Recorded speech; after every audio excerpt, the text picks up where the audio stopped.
Okay, hi guys. My name is Adeshion. You're welcome to another episode of Mailbox. On this episode of Mailbox, we're addressing different mails from different people from all over the world.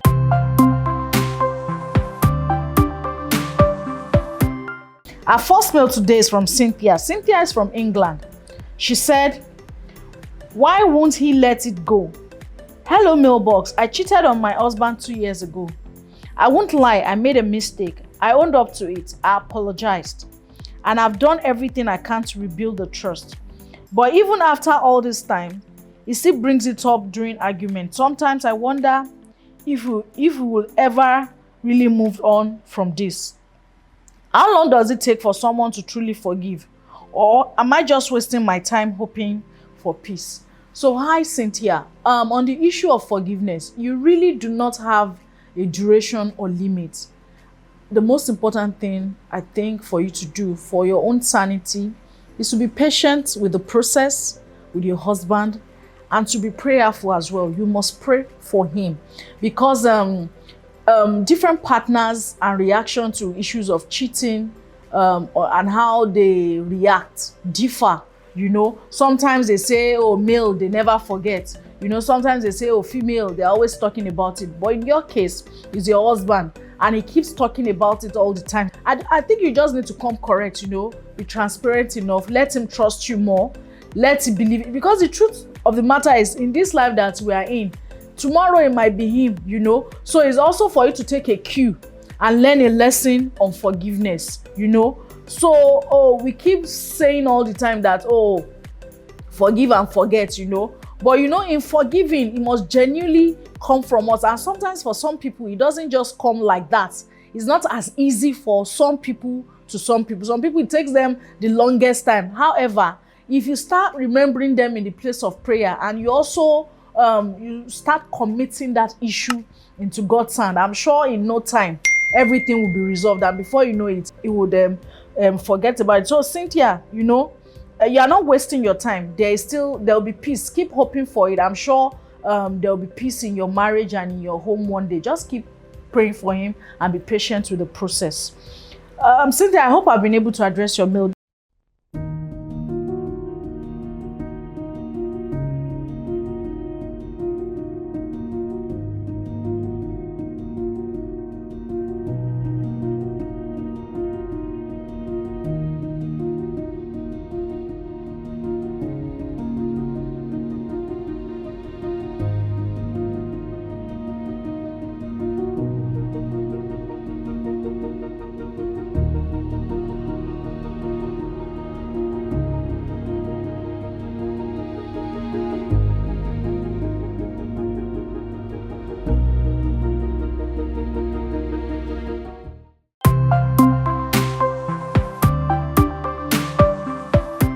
This is what will take us to our next mail. This mail is from Lizzie.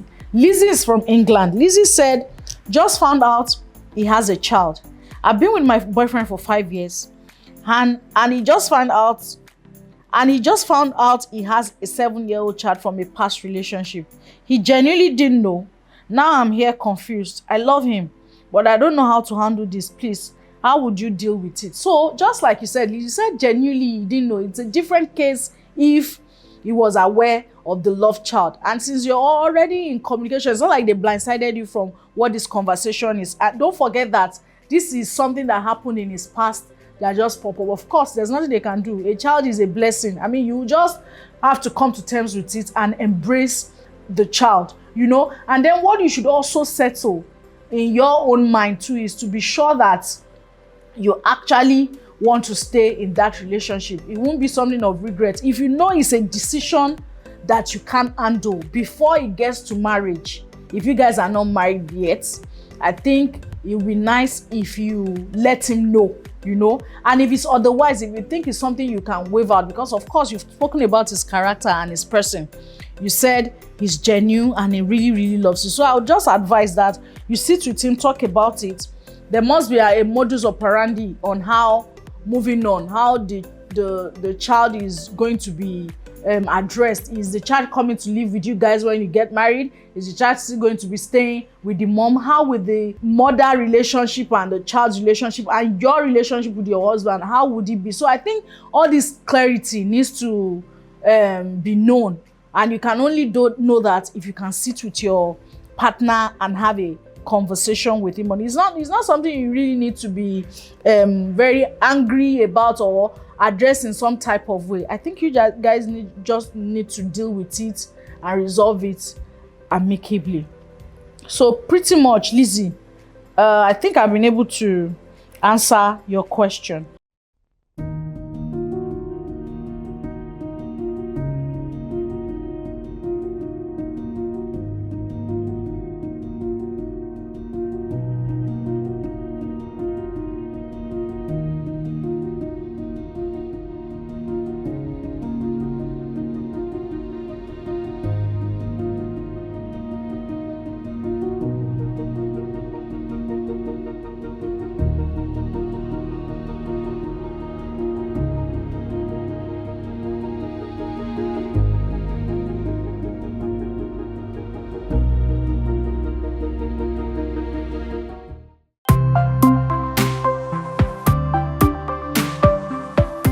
So the last mail from today's episode is from Chinedu. Chinedu is from Nigeria. It says, my mom and my brother's fiance's mom don't get along.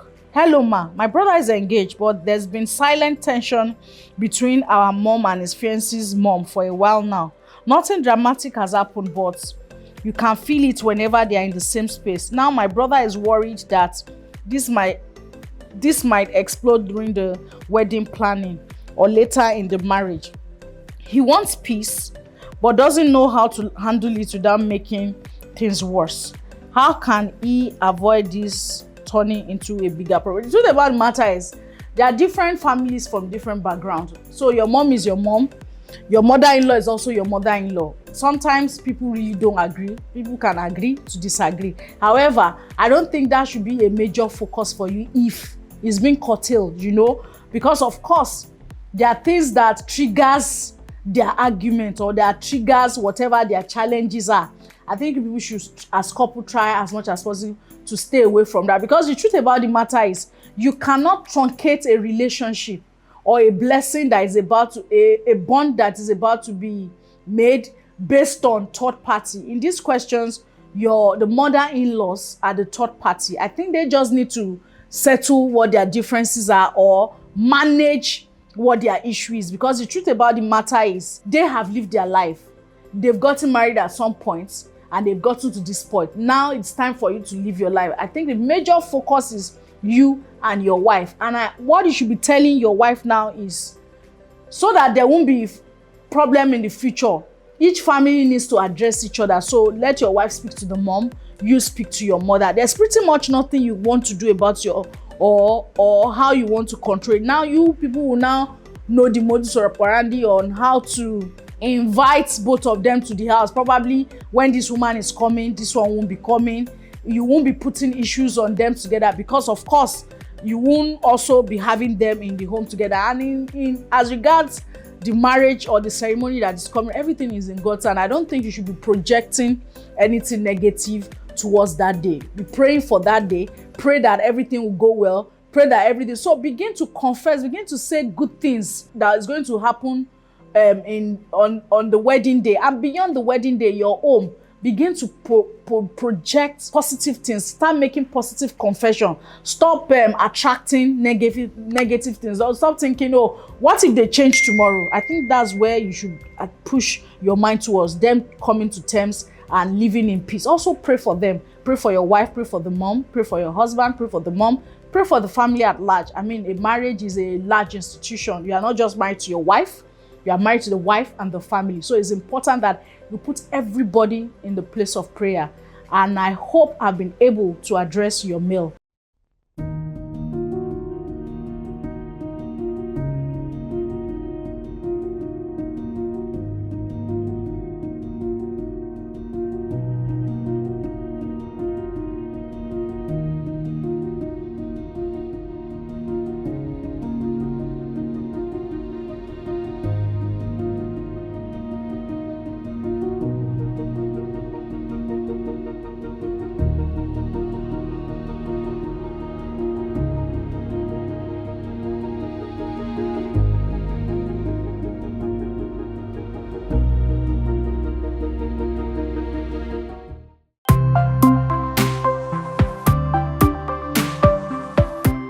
So till next time, my name is Adishon.